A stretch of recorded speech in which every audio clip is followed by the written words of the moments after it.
The economy isn't what you think it is. Does the economy seem confusing, overwhelming? Does it seem that the economy controls how we live? Are you struggling to make ends meet, not knowing how you're going to get out of the hole that you're in? Or maybe you're rich, successful in your career, yet you're still wondering what the meaning of life is. You're not satisfied despite your success. Maybe you just have a gnawing feeling that things aren't as they should be. You're not alone. Many of us feel stuck in a system that seems beyond our control. The economy feels like a machine too big to fix, and the problems, inequality, greed, overconsumption, disconnection, meaninglessness, they just seem too entrenched to change. It's easy to feel small, powerless, even cynical. But what if I told you that the economy isn't like a force of nature? That it's not some abstract force you have no control over? What if I told you that you are the economy, and that by changing yourself you can help reshape the world? We've been taught to think of the economy as a vast external system, like the weather or the laws of physics, something that exists out there shaping our lives whether we like it or not. But that's a lie. The economy isn't like the earth, the moon or the sea. It doesn't exist outside of us. It's not a thing in itself. It's a behaviour. It's a set of relationships. It's an agreement, a convention among people. If every human being vanished tomorrow, the mountains would still be there, the rivers would still flow, but the economy would disappear entirely. It only exists because of our collective actions, choices, and energy. Yet we treat it as an unchangeable force of nature, beyond our control. Why would we believe that if it's not true?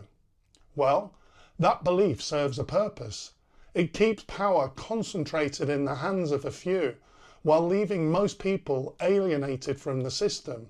And the bizarre thing is that even those who hold the power aren't happy. Here's a radical but true proposition. Many of the rich are alienated too. The reason for that is clear when you look at the foundations on which the economy is built.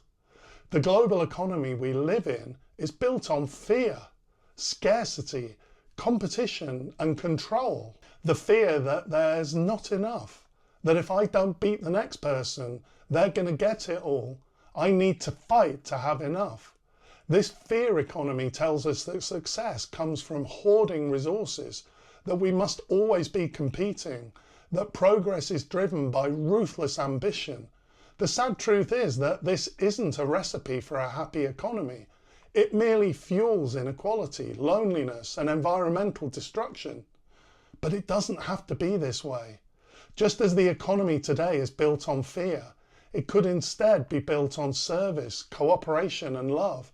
Imagine a system where progress arises not from exploiting others, but from lifting them up, where value is derived from connection rather than competition.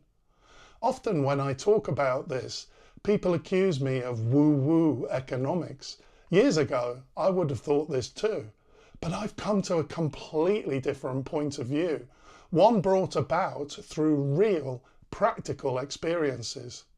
I experienced a radical change in mindset, one that drew on ancient wisdom thousands of years old. Our forefathers set out the greatest economic theories ever devised. An economy based on love rather than fear.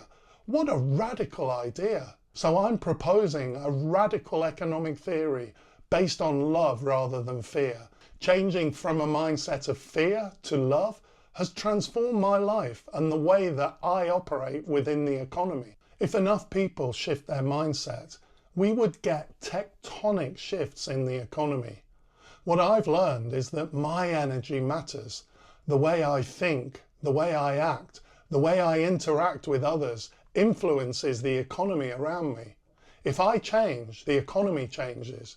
I've come to know this as an indisputable fact. The economy is actually an emergent system created from the aggregation of the individuals that make it up. It's not a fixed entity.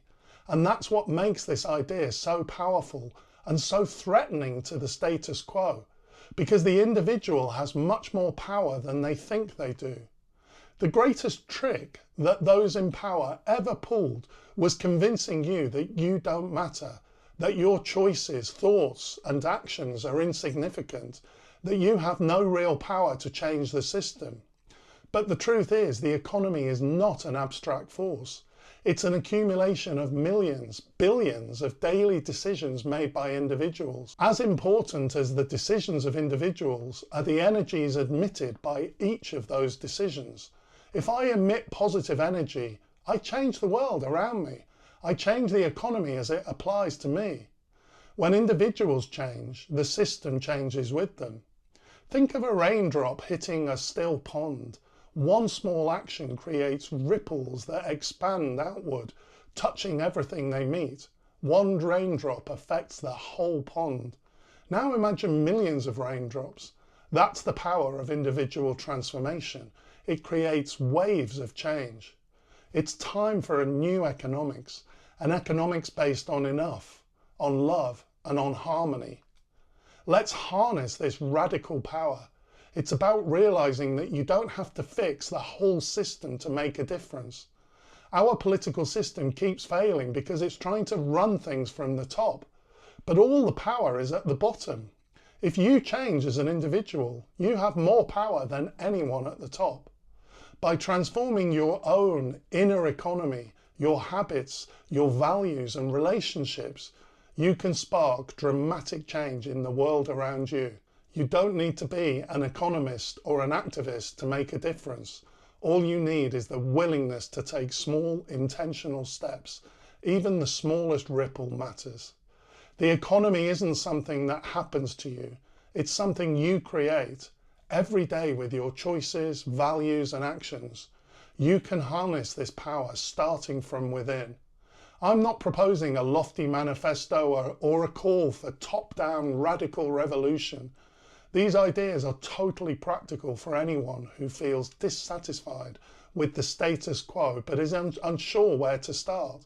So none of these ideas rely on a new political party or billionaire philanthropists to fund change. This is how radical the plan is. It's so simple. It starts with you. Remember that you are the economy, and together we can change it.